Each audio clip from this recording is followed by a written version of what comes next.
There's one thing that I know to be true for all of us, and it's that we all have one of these. We all have a soul, consciousness, something beyond the physical body, and ultimately our consciousness and our awareness of this environment and our senses in general, because consciousness means awareness. Conscious means awareness. We're aware of everything going on here.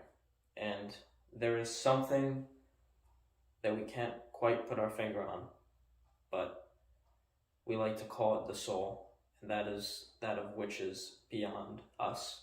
And in the Western world, in the United States, a lot of places over here, the two common, I don't think we think about death that much for the majority of us. And the two ideas that you'll get when you ask a common person here that isn't a part of any specific religion, or maybe, is you ask them, oh, what do you think happens after you die? The first answer is, oh, we go to heaven or hell. Now, I've talked to one of my good friends about Catholicism. I'm not 100% sure about all the differences between being Christian and being Catholic, but I think a lot of us have the understanding of heaven is just this magical place where we can do whatever we want, all of our pleasures and our wishes are fulfilled, and then hell is this fiery place where you're with Satan and you're suffering all the time. It's like you're getting hit, you're getting burned in fire, right? And now I don't know the full understanding, but what I think is when my friend who's Catholic explained it to me, and he said it's more not of just eternal suffering pertaining to hell. It's more of, if you believe in that God, it's more of just it's suffering because it's an eternity without God. And then if you're in heaven, you have an eternity with God. So assuming that the Christian slash Catholic God is real, then you being in hell would mean that you're eternally separated from God, and it's more of this I'm separated from him forever. I could have done these things during my life and lived this way and studied this and then been with him, but I didn't, so I'm not. So you get the idea of heaven and hell, and then the other thing you get is, oh, there's just nothing. It's just black. But when I think about that, you think, okay, nothing. It's just black, right? Black, it's just a black screen. A black screen, black everywhere, is not nothing. Black is something. And so I think the human mind is incapable of focusing on what nothing is and identifying what nothing is. I don't think we can't fathom it. We can't understand what nothing is, because you think about nothing, it's oh, it's just black. Nothing, black is something, right? And so what I think about that is, think back, you tell me how things were like before you were born. Exactly. That right there, that could be the definition of nothing, right? And so we have other concepts of, I recently met a monk and became friends with him and did a podcast with him, so check that out. And he was telling me all about reincarnation and how, karma is a huge thing where there's good and evil. You do good things, you gain more good karma. You do bad things, you gain more bad karma. And there's this, I'm not 100% clear on what the end goal is and stuff, but you're always going to be reincarnated into another human or some being until you reach whatever the final purpose is for your soul. And, let's say he was explaining things like, if you live your life kind of lazy and just, doing things to do them and stuff like that, then you might be reincarnated as a dog in your next life, and then after that you might be a human again. And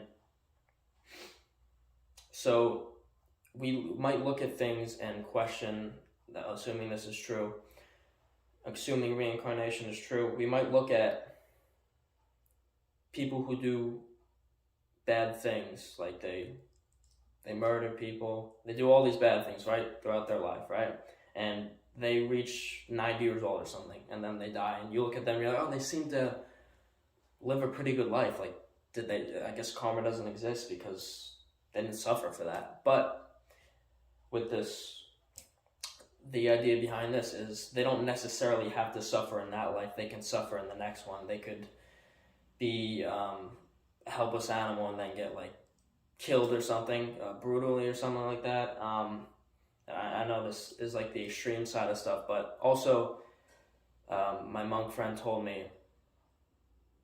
how, for example, someone like that could be like the explanation of like a baby dying or something, right? It's like, why would a baby die? It's like maybe in that baby's last life, that soul, they were a really bad person. But then I think to myself, well, if they were a bad person, it's like dying as like a little kid, like you're not facing any like real or longevity of like pain and suffering, right? It's just like a quick death, and like you're barely conscious as a kid, like a small child or whatever.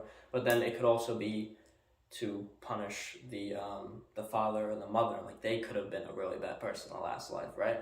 So there's concepts like that, and then there's also concepts which I more lean towards, and that's as God essentially being the entire universe, and every single one of us and every single like object and everything in existence, like the chair, the paper, the phone, everything, and every part of us, we are all a part of the one universe, and we are all one consciousness essentially, just as humans and in our personalities and the way we live our lives. It's the universe, the one universe, expressed in different manners, and we are all those different pieces of the one universe. So essentially, with that theory, we are all the universe.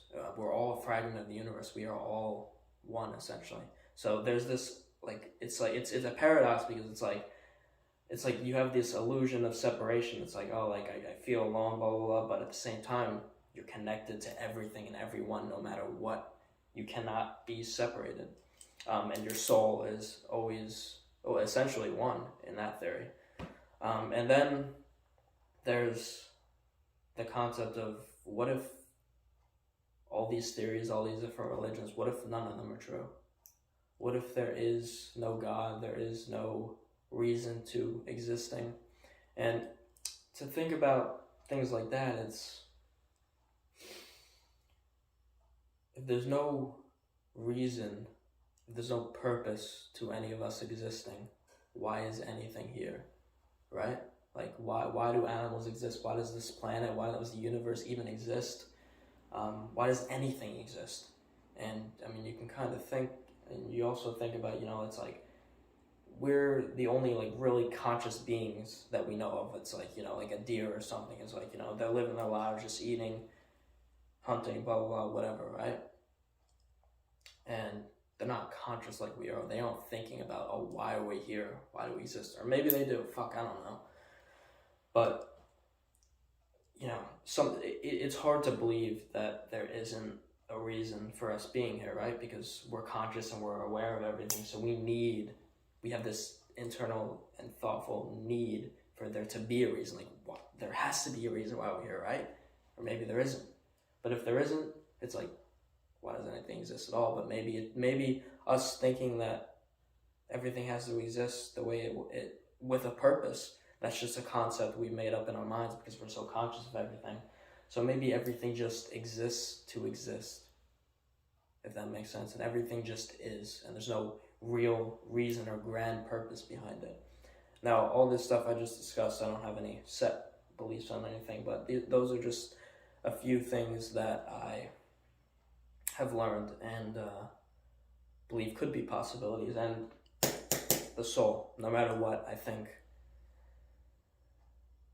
that we all have a soul. We are greater than just our existence here. And so I really think about things, and if you're a true believer in whatever religion, or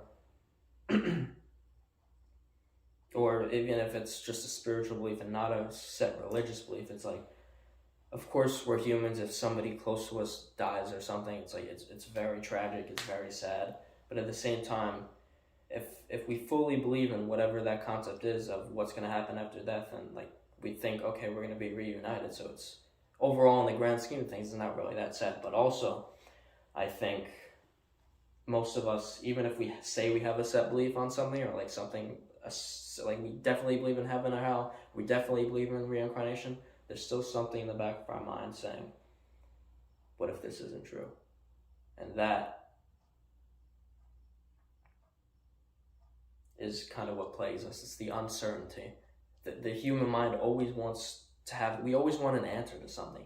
We always want to know why this exists.